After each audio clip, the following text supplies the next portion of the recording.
bid on it? Can they still try to win it, or is it too late? No, it's too late. It's closed off. It's closed off. Shoot. It came with the last game, Game 6, Tampa Bay. We said that we're going to give it away after the last game of the Stanley Cup Final. We will hold our word to that, and we'll do that a little later on in the show. So great, it's good. Exciting. Also, hold on, I want to wish a happy birthday to my good friend and intern here, Michael Bannock Jr. Big birthday today. So I know he's in the comments as well. So throw him some love. Happy 16th, Michael.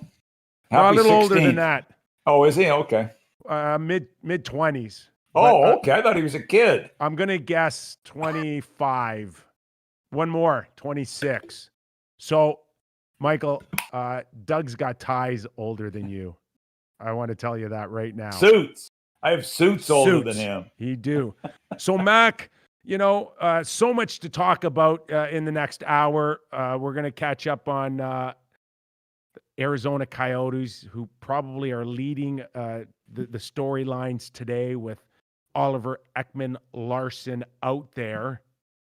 So we'll get into that. Also, our thumbnail I have is Marc-Andre Fleury, and it's interesting, Mac, because it's such a goalie carousel out there, and we'll talk a lot about goalies moving forward. And while we've got great insiders like Elliot Friedman, Bob McKenzie, and those type of guys, and there's a ton out there in terms of storylines that you hear, but you don't hear anything in the last little while about the goalie situation in Vegas. And we do know that Kelly McCrimmon came out a few days after Vegas was knocked out and said it's a top priority. And since then, crickets. Not hearing a word. We're not hearing anything from any insiders. No rumors, no thoughts of a buyout, no trade rumors out there for Marc-Andre Fleury. And it just makes me wonder now, the longer this goes, that it's quieter. What is going on behind the scenes? And yes, there might be the thought that Marc-Andre Fleury can actually stay in Vegas, and perhaps they can move on from Robin Lehner. And we did know that all we've had since, 2 weeks now is an interview by Marc-Andre Fleury in The Athletic. And really, Mac, we know those interviews, they're calculated. They're not just, I'll talk to you. He doubled down. Marc-Andre Fleury doubled down in that interview that he doesn't want to go. He'd like to retire, and he has no problem working with Robin Lehner. Well, we know that's not going to happen, Mac.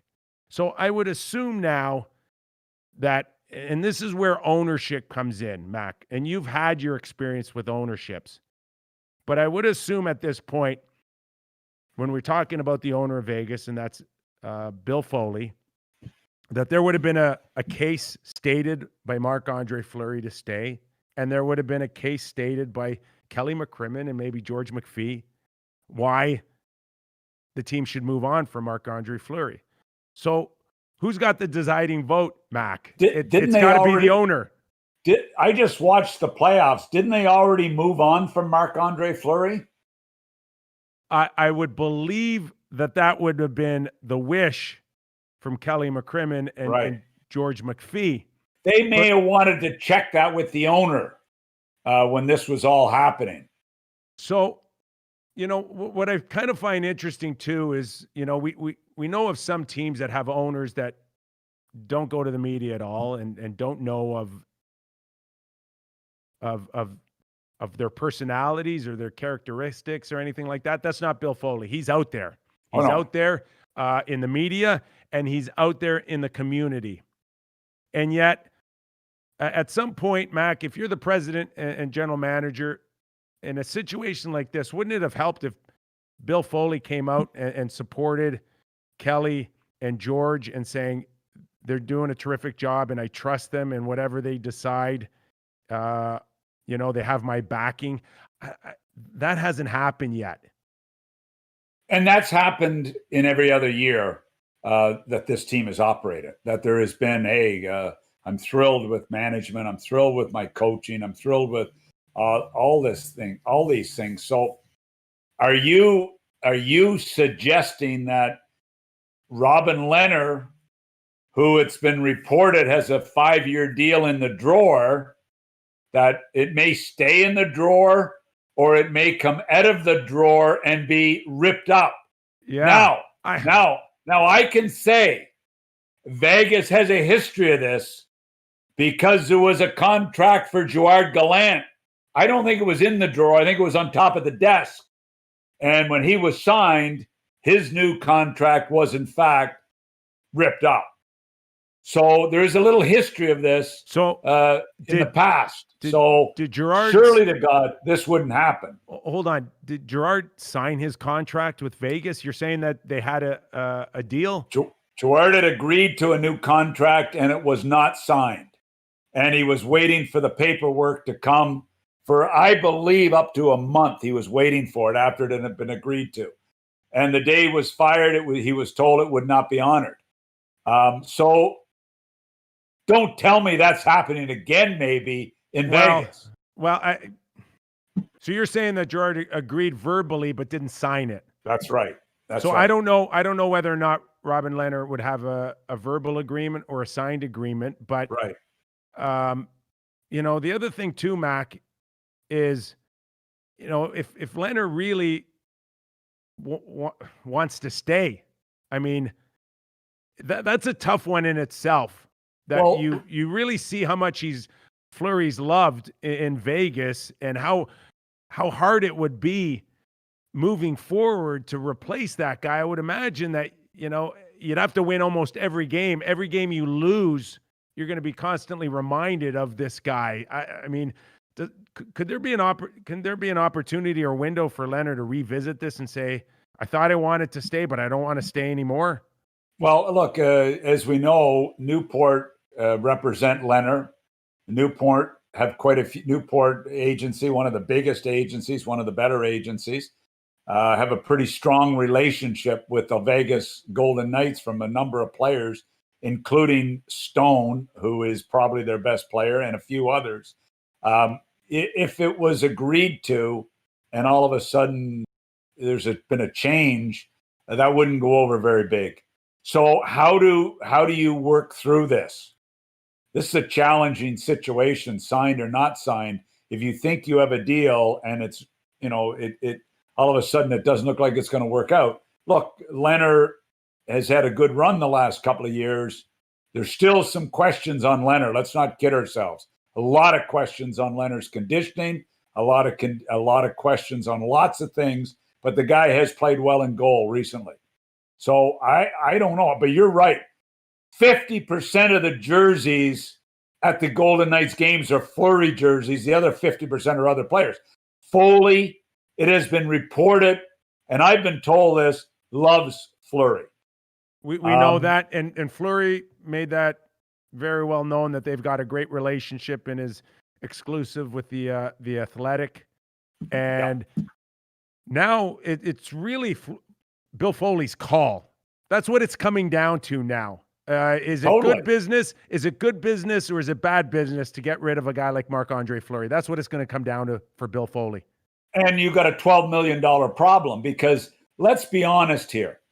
Who in today's marketplace is going to pick up $14 million for Fleury at 7-7? Despite the amazing career he's had, who's picking up that contract? Who's trading for that contract?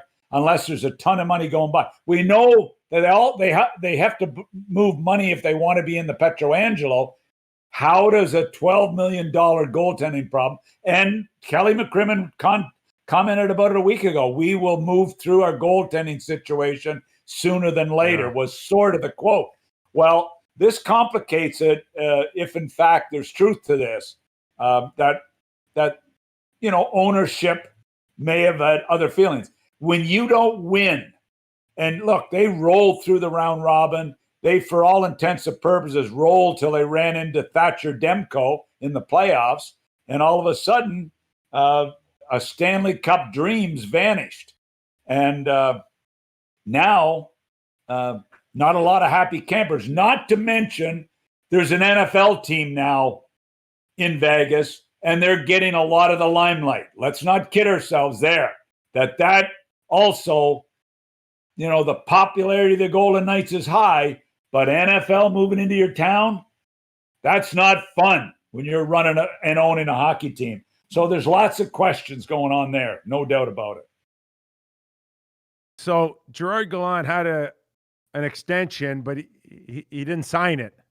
That's right. So, I mean, is that not within Vegas's right to say, hey, we don't have a deal until it's signed, till the ink Sure it is. Sure it is. That is.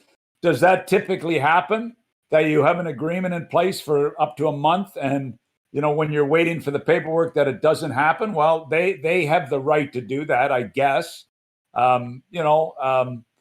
Coaches don't typically fight that because there's a concern of being blackballed. But I've heard from numerous people that he thought he had a new 3-year deal sitting there. So we haven't heard that from Gerard, but we'll. I'm not telling you it's the truth. I'm just telling you what I heard. There it is. Mac, you mentioned Newport. We know one of the best and biggest and the most powerful agencies out there. I don't believe for 1 second if they think that they have an agreement on a 5-year, $5 million contract, which is the report out there, and one that we've talked about for a long time on the show, that they would have left it sitting on in a drawer or on top of a desk without a signature on it. I know one thing. If I agreed to a contract with Newport, I wouldn't want to be trying to squirm out of it based on the negotiations I've had with them in the past. Like you said, they're a reputable group. A deal's a deal when you do it with them. A deal's a deal. And let's assume on both sides. They don't pull. I've never experienced them pulling a fast one. Okay. And I certainly didn't when I was on the opposite side of the table with them. Maybe it's not. Maybe there isn't a deal. Maybe there is a deal. But I know one thing. I wouldn't want to be trying to squirm out of it right now. We know that it was denied. We know that Lehner denied it at the time. I don't know if Vegas denied it. I don't know if Newport denied it. But there was certainly a lot of talk that it was agreed to. Let's assume for 1 second that there is an agreement and that it's signed, yet Robin Lehner is now looking at this scenario and going, I don't want to be the guy trying to replace Marc-Andre Fleury moving forward. I thought maybe if it would have been an easier transition, possibly, but right now, I don't want to be that guy. Those are big skates to fill, Mac. Huge. When you think about the short history of Marc-Andre Fleury, I don't want to be the guy to replace Marc-Andre Fleury. I want to be the guy that replaces the guy for Marc-Andre Fleury. But wouldn't he have thought of that when the negotiations were going on, or when he was playing every night for them? I mean, how many games did Fleury play since Lehner's come there? I mean, he's hardly played, 3 or 4 games, 5 games? I don't know, but not too damn many. But I don't think Robin Lehner, and and if you want to extend it, I don't even think Newport really, truly knew how ugly this thing could get. And go back to the release of the tweet with the sword coming through Marc-Andre Fleury. Nobody could see that coming. And Newport's the most experienced out there. I know CAA and a few others, but no agency could ever see how ugly that storyline could get. In the middle of the playoffs. In the middle of the playoffs. No, you don't envision that coming down the pipe. When you're in management and when you're, I can't speak for the agency business, but you don't imagine, nobody sees that coming down the pipe, especially when Fleury was involved in it with his agent, Alan Walsh. That's how pissed off Fleury was about this whole scenario. So where was the owner when Lehner was acquired? Was Bill Foley believing that he was going to be the backup? He was going to be insurance to Fleury? That didn't happen. He wasn't the insurance. He wasn't the backup. He was given the job. He was given the number one job.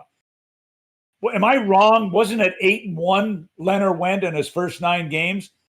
I mean, and Fleury never really got the net again after he was acquired. I think I'm right on that. Well, he never, there was never, they basically alternated, and there was never long stretches where Fleury could get himself ready. What he thought was going to be a long playoff run, but right. we know the season got shut down, but you would have assumed that coming back into it, it would have been Fleury's net to lose, but we know where history stands with that now. Yeah. And now look, hey, you got to go with whoever you think is the best goaltender, but you also have to understand popularity within your franchise. I'll never forget when they're doing the expansion draft. It was Bill Foley and the Flower on the stage with Darren Millard. I mean, that's who was on the stage, and our good friend from NBC. She's such a good friend. I can't remember her name. Catherine Tappan, of course. Thank you. I've got a good memory, but it's short. So, Mac, right now it's a mess. And it's a mess for various reasons. And if you factor in a potential $5 million AAV for Lehner, that's too much money on the payroll. So therefore, the easiest way this thing could get cleaned up in a hurry is if you make the decision that you keep Fleury and you move on from Robin Lehner. Okay, but just a minute. They thought they were going to win a Stanley Cup. They thought they were going to win a Stanley Cup, and they thought they were going to win a Stanley Cup with Lehner. They brought him in, and they thought he was going to give them a better chance to win the Stanley Cup with Lehner than with Fleury. So now you're telling me it's, Lehner, you're going when you hardly gave up a goal in the playoffs, and we're going back to the guy that we thought wasn't going to win it for us, and we're going to go with you in goal. Now that to me makes no sense to me. So how do you make this work is the question. It makes no sense to me. What you're saying makes fiscal sense, but it doesn't make sense with respect to believing they could win a Stanley Cup with Lehner and not with. They also thought they were going to win they had a better chance to win a Stanley Cup with Peter DeBoer versus Gerard Gallant. Okay, so take your president and general manager's hat off, and you put on an ownership hat on. You're Bill Foley. You fix this for me. Then you're the buck stops with you. Yeah. What do you do? What you do is you listen to the scenarios. Well, if they're telling me, if management, George and Kelly are telling me this is what we have on the table for Fleury, this is what we can do to alleviate this $12 million problem. And if they don't give me a satisfactory answer as to how they're going to fix this $12 million problem, or at least a $7 million per year problem, then I'm saying, maybe, boys, you better go back to the drawing board and come back to me again with something that makes more fiscal sense to me as the owner. I told you the thing that makes the most sense right now, and that is you walk away from Robin Lehner, because you can't buy out Fleury's contract. It makes no sense to have that type of money on the books for 4 years in a pandemic with a flat cap. So that's not really an option. No, trading him, Mac, trading him also isn't really that big of an option, because no team's going to touch that contract as is. How much would you be willing to eat out of it? How much would you be asking to eat off of that contract if you took Fleury on? Well, if you're asking to eat a couple of million of it, If let's say you're considering eating $2.5 million, then you've got the Stastny. And then how do you go to Bill Foley the next day and say, we want to sign Pietrangelo for 9.2, and we need that right shot defenseman if we're going to be successful, or we need that big stud on the back end to improve our blue line. And he's going to say, oh yeah, and what have you got for? How are you going to do that? Well, we're going to move Stastny. Oh, okay. Well, let's see Stastny move, and all of a sudden there's a lot of dominoes falling here, and not a lot of time for them to all fall. Doesn't appear like anything's going to happen anytime soon here. Well, you know what? It depends about how. I go back to the same question. How do you say we're not signing Lehner? And when you made a calculated decision, he was the guy that gave you the best chance to win the cup. Now, are you telling me you come back with Fleury and you're going to sell, we're going for the cup again with Fleury when we didn't think he could do it for us last year? Yeah. Good luck on that. I think Fleury's got the personality to let it go. I'm just not sure how it would look and feel for George McPhee or Kelly McCrimmon. Being a GM is not an easy job. Being a president sometimes isn't an easy job. But one of the toughest parts of the job is dealing with ownership. That's one of the biggest challenges of the job, is dealing with ownership, especially in these situations. Not fun. I don't envy them the position of sitting down for breakfast with the owner. I remember my owner in Columbus, I'd get called out to a big meeting with him.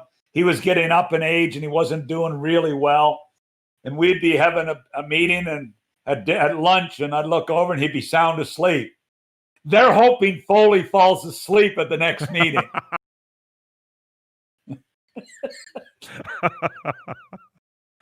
Oh, I can only feel for not only George and Kelly in this situation, but almost every other team especially Mac, in a pandemic, and especially with a flat cap. And we know a lot of these guys. Feeling sorry is not what I would use to term it for myself, but you can feel sorry. Yes, I can. I've never experienced it. You have, but Mac, it's never been tougher for these guys. And we know a lot of these guys come from, they all have deep pockets, but they have deep pockets because there's other aspects in their life that have gone exceptionally well. But we keep hearing stories about struggles now when it comes to ownership groups, and it's out there, Mac. It is out there. I look at the Buffalo Sabres right now, and Pegula's got a wonderful reputation in the business world. And you know that when there's a description of Pegula, it starts with a B, and that is a billionaire. But in saying that, I keep hearing, Mac, that the idea is to get the payroll down in Buffalo. That it's not about going to the max, and it's not, a lot of teams want to shed payroll. And while the cap may say 81 on the CBA, internally it's looking much different for a lot of these owners. Well, look, cash flow is a critical thing in business, and when you don't have cash flow, it can get tight. And where's the cash flow right now with NHL teams? I know they got their kickback from the playoffs, which was a nice plus for both the players and for the owners. But you've got millions of dollars tied up in running your franchise without player costs. The dollars are going out the door like crazy on a daily basis. If you're cash strapped, if you don't have good cash flow, and you see he's also an NFL owner with empty buildings in the NFL. Look, I heard Gary Bettman talk last week. Our ownership has never been stronger. I agree, his ownership has never been stronger. But I guarantee you there's some owners struggling. I talk to people in business every once in a while. It's tough out there. It's unbelievably tough out there right now in business, and especially when you're counting on cash flow from fans. And I don't have any doubt there's a lot of teams that are scrambling. We got a mess going on in Arizona. That's been a mess for, I don't know, has it been 20 years? And now we got another one going on out there where they're trying to get rid of salaries and owners not paying bills at times. And, maybe they're paid now. I mean, I'm hearing rumors that the kid is doing the interviews for the GM's job out there. Like, give me a friggin' break. When is Arizona going to get their act together? But anyway, I don't know. Well, I can guarantee you this. Don't anybody tell me that owners aren't feeling the pinch right now. Okay, so let's talk about that, because the mandate has been clear in Arizona. You're going to shed as much cash as you can. The hottest name out there right now is Oliver Ekman-Larsson. We have heard links to the Boston Bruins and the Vancouver Canucks.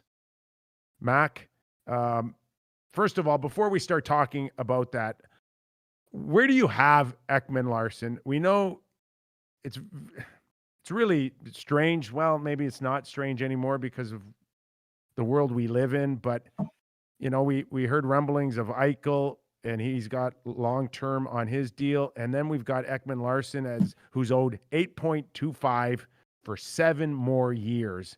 Now getting shopped hard. Where do you have Ekman-Larsson, Mac? When I think of him, I think of a really good defenseman. But when I'm talking elite, that's not the guy first on my list. 5 years ago, I had him as a potential Norris Trophy candidate. And I remember talking to Dave Tippett, and Dave Tippett saying that this guy has it all over him to be an elite defenseman. What has happened to him? Nobody can tell me he's an $8 million defenseman right now. And is it Arizona? Is it the challenges of playing in Arizona? I'm not buying that either. I don't know what, but I certainly don't have him there right now. And when you're talking Boston and you're saying, okay, you're going to go buy Krug and you're going to go buy Chara potentially, and you're bringing in Ekman-Larsson, he'll play with Carlo in all likelihood. You're talking going by Tanev and giving this guy twice as much money in Vancouver. As a left shot defenseman, I don't have him there. Maybe he'll go somewhere. Edmonton, Tippett knows him. Tippett would love to have him, I suspect. No, he shut down Edmonton, Mac. Right. I know he did. Yeah. But like the situation, I just don't have him as an $8.1 million guy for 7 more years in what the teams are faced with right now. What is going back to make this work? Yeah. What is going back? Well, that's the real question. Tocchet's is hard-nosed, as we know, behind any bench. And yep. Rick Tocchet, I don't think ever thought of him as a guy that I have to win. Right. And how scary is that to believe? So if Tocchet's not a fan, that tells me something. And maybe it's just the fact that he's been accustomed to losing and not making the playoffs, or not being in a position of winning. That's kind of worn on him there. Maybe does he get more juice moving into a market, an original 6 like the Boston Bruins? But right now, they need assets. Bill Armstrong needs assets. So it's my understanding that it's not a crazy ask, Mac. It's a first rounder. It's a prospect, and maybe one other piece. It's not crazy. It can't be crazy. It can't be crazy because he's got 7 more years at $8.1 million. How can the ask be crazy in today's marketplace? In today's pandemic NHL? How can the ask? But I don't know how Vancouver, Boston pull this off without moving something. Now, look, Vancouver can move out Tanev, not re-sign Tanev, and they can move for Tanev.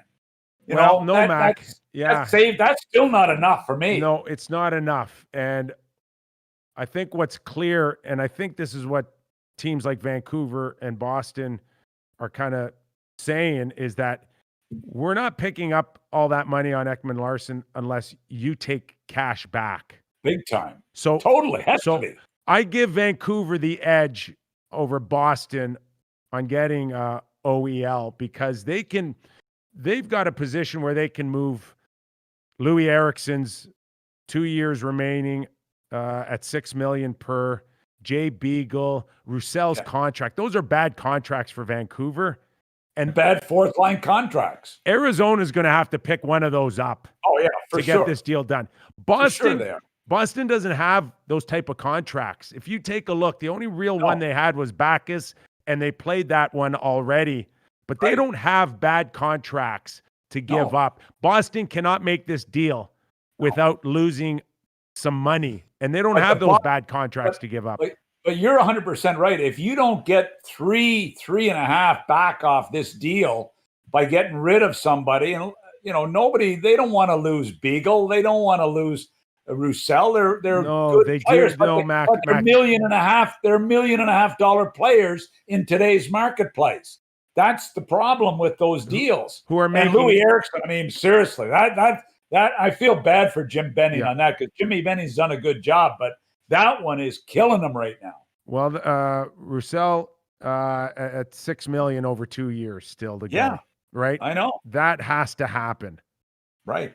So Jay Beagle, the same thing.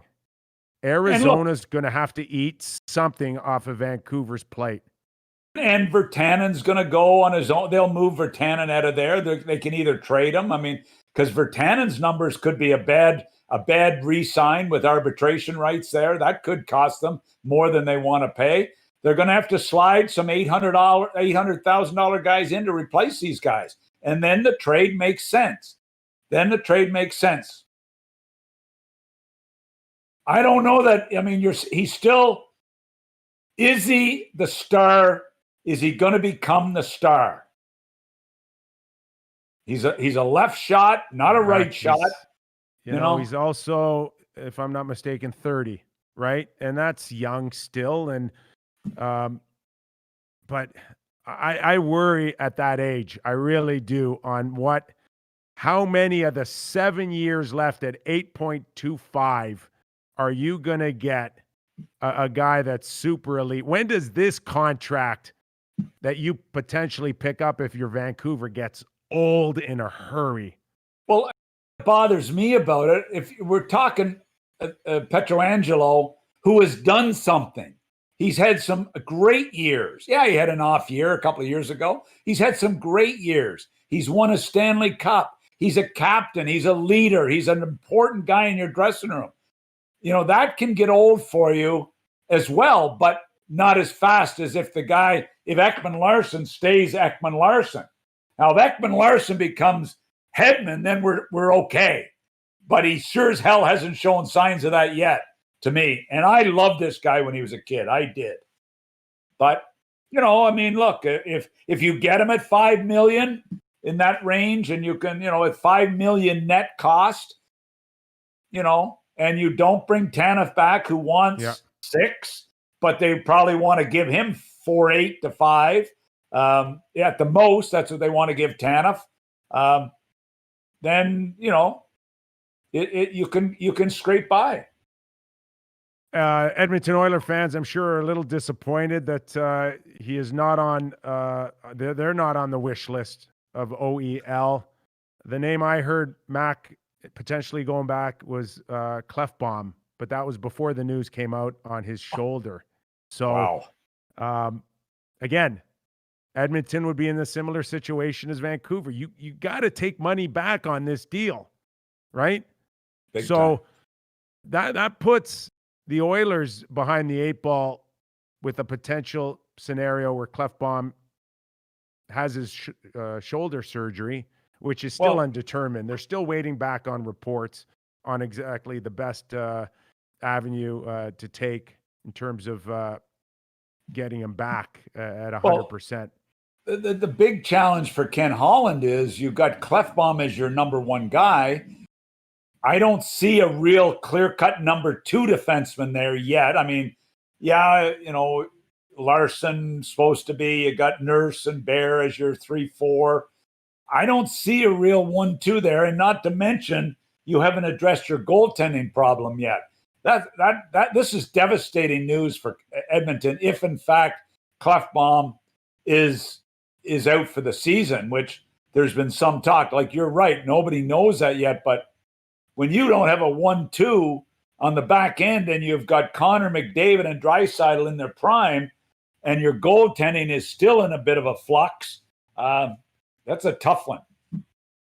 Nick Kypreos, Doug Maclean here on the Real Kyper at Noon show. In about, 10, 12, 15 minutes, we're going to give away a 2020 Road Guide Limited Midnight Blue Chrome Finish, Mac. Wow. Harley Davidson. That would go so good with my gray hair. $40,000. Mac, how fast would you win it and sell it?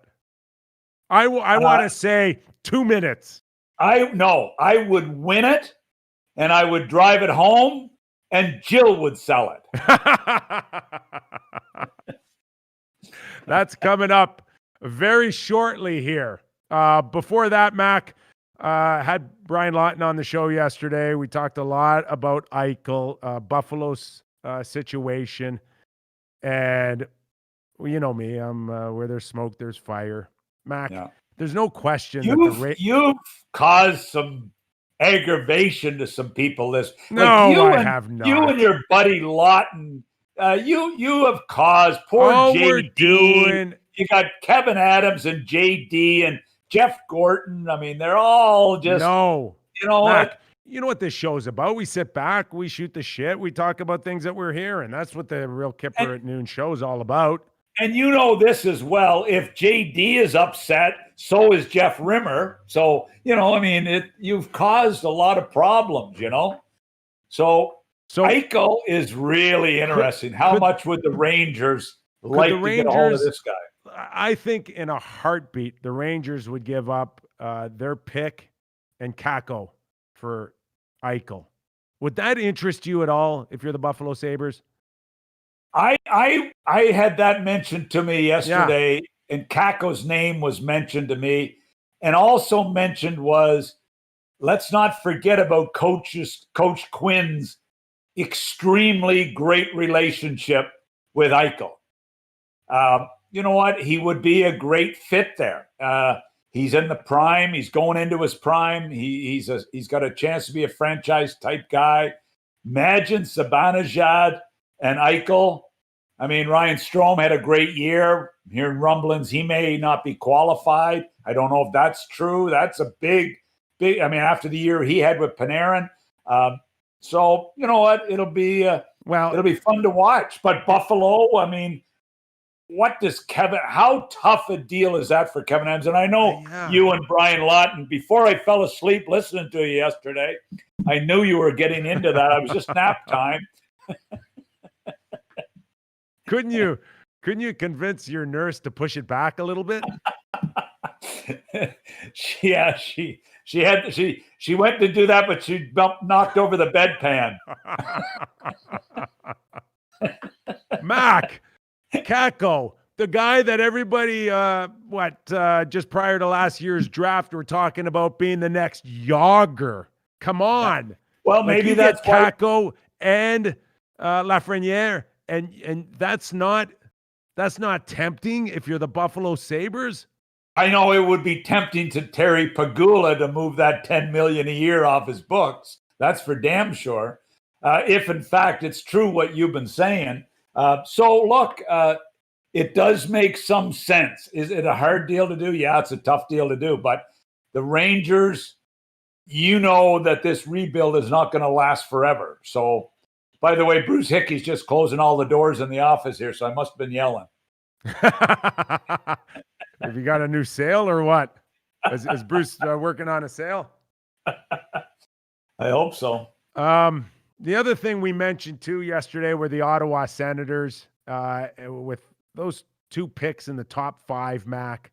We also talked about goaltending prospects. Where were you at the draft all these years with goaltenders? Because we got the Russian kid there, Askarov, I think, who's really making things interesting in terms of how high he gets. You know where we were at the draft is we were picking 8th in the draft. I believe it was I don't know whether it was 2000, maybe 2001 or 2000, one of those years. We're picking 8th, and the guy we desperately wanted was Mikko Koivu. That's who we wanted, and he went a couple of picks ahead of us to Minnesota, obviously. And we ended up taking. It wasn't a good draft. It was a weak draft, and we ended up taking Pascal Leclerc at 8. That's the highest we ever contemplated it, and it was a year after after Nash's draft. And you never, the guy that went ahead of us was Komisarek, went to Montreal at 7, and we took this guy at 8. And it was. You're lucky, but you were lucky. It was a weak draft. Yeah, because if that's not the case with this one, Mac. This is a very deep draft. You're going by a really top-end player to take the goaltender. Now, I'm hearing rumblings that the owner, and you mentioned this, I believe, the owner is pushing the Russian goaltender. Yeah. Does Melnyk have a Russian scout or somebody that he's talking to? What the hell is this? I mean, he wants a goalie. We just finished talking about Bill Foley and Pagula, and all of a sudden now we got Eugene Melnyk. Listen, Pierre Dorion has a history. He drafted Carey Price 5th overall in the draft. I mean, he was a guy at the table. I don't know if he was their chief scout, but he was sure as hell involved in taking Carey Price at 5. And so he has a history. Pierre, and I believe he was their chief scout when he did that. Took Carey Price at 5. Turned out to be a pretty good pick for Pierre and for Montreal. We'll see where that power struggle goes as early as next week when Ottawa makes that pick. And I'm not suggesting that Eugene will win, but I'm going to give Pierre a little bit of advice here. If your owner tells you to take the Russian at 5. You know what I would do? Pass. I would take the Russian at 5. Oh, okay. That's all what right. I would do. Yeah. The one thing you really want to learn really fast in this business, and this might be advice to Kelly McCrimmon, do what your owner suggests. Okay. If Eugene Mac wants a goalie that badly, and you're Pierre, don't you convince him to go knock on the door of the Florida Panthers, who have Spencer Knight, who is regarded as at last year's draft as the best goalie prospect out there. You're sitting now with Spencer Knight, and you've got Bobrovsky for 6 more years at $10 million. And Mac, you want to talk about contracts you can't get out of? How about the fact that they owe him $24 million in signing bonuses in the next 4 years? So go get Spencer Knight. I remember talking about that deal when it happened with Bobrovsky. What are they going to do with Spencer Knight, who is perceived as one of the best young goaltenders out there? What are they going to do with him for 7 years when he comes out this year, when he turns pro this year? What are they going to do with him for the next 7 years while they've got this guy on contract? This is unbelievable. So, and you're right, they're not moving that one. But look, it's a tough situation when you've got your owner sticking his nose into the draft. It's not, you know what? It's not. Nose. It's his.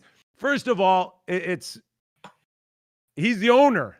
You can't accuse an owner of sticking his nose in his own business, can you? I'll never forget Brian Murray telling me that on the QT, by the way, off the record, that Eugene phoned him 7 times from the time the game was over till the time he got to the dressing room to fire Paul McLean.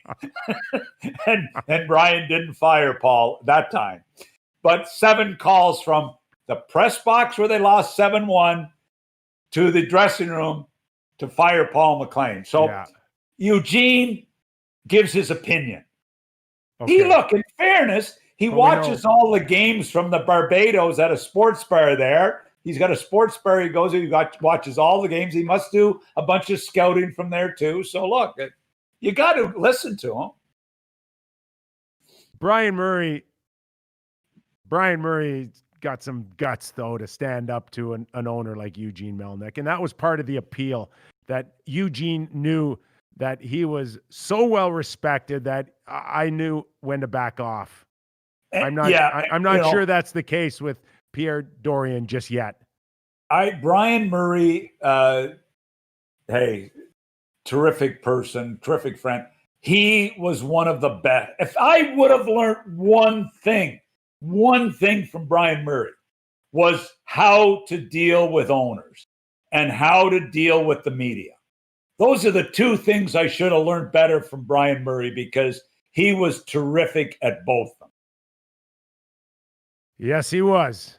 And a guy that certainly knew how to handle a guy like Eugene Melnyk. And Eugene, I think, was smart enough to understand that. And they had a good relationship. And Ottawa had some good runs with Brian and Eugene together. So for you Ottawa fans out there, I hope it's going to be good in the next few years, Mac. And they are really set up well. If we look at every team in the league, I don't think in a perfect world, Mac, if you looked at every team's situation and you had a chance to join a team or own a team, you would take Ottawa's situation right now. So I guess what caught me off guard is Brady Tkachuk's name being in a deal to go to the Rangers. Like, I think I think that would be a wish list. Yeah, that would be a wish list for the Rangers, because how do the Ottawa Senators? I mean, I know what Tkachuk, what Matthew does for Calgary, Brady has already done for Ottawa. How do you even contemplate moving that kid? Well, the only thing, Mac, is that, what is Brady Tkachuk a long-term guy in Ottawa, or does he run the moment he has a chance to? And let's face it, these kids, Mac, are on the clock. These star players are on the clock. Don't look any further than Austin Matthews in Toronto, okay? The Leafs gave him that contract. They only bought 1 year of UFA. And there's everybody out there that believes that when it's over, that first year of UFA, he's going to go.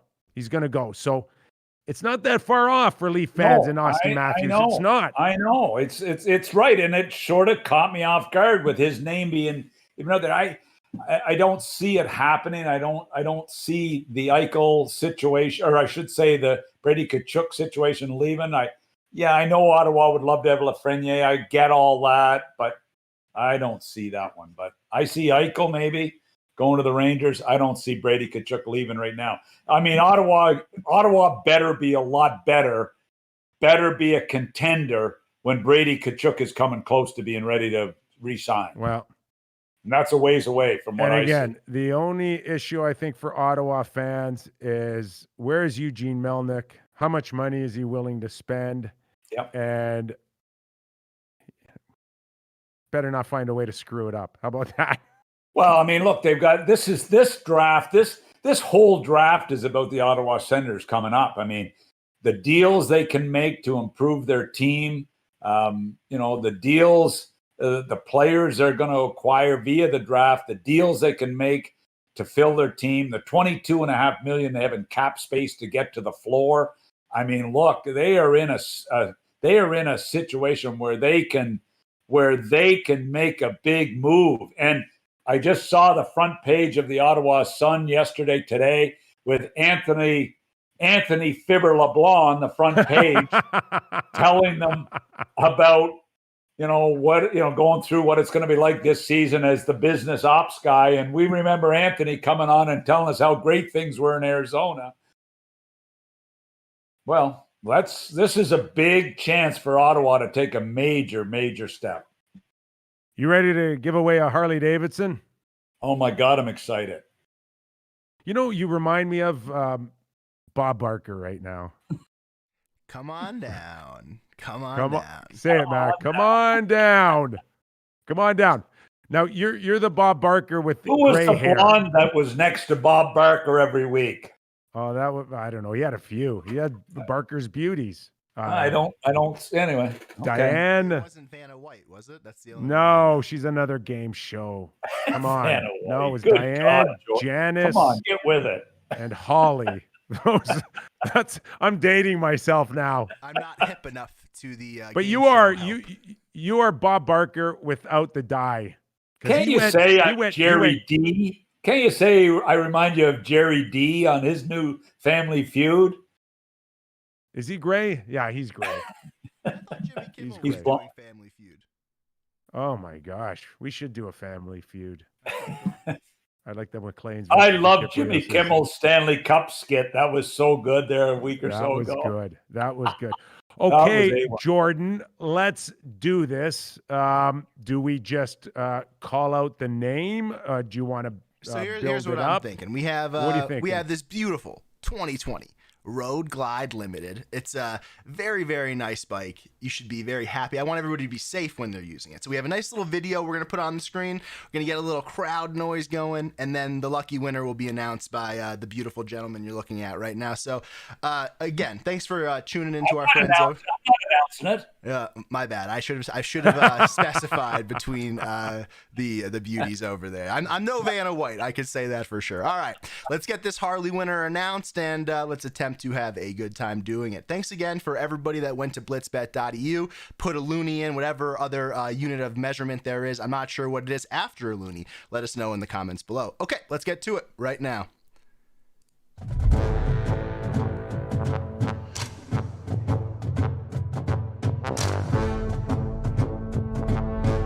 I miss something? Brett Smith, the beautiful winner. We have a nice little crowd noise from him. Kipper, give us the details. How about Brett Smith winning a 2020 Road Guide Limited Midnight Blue Chrome finish? Brett, congratulations. Certainly appreciate the support, not only from you, but everybody who was involved in this contest. It's been a lot of fun.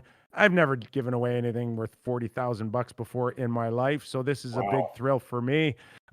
Brett Smith, who is known as, with the username Ambrosic19, is our grand winner.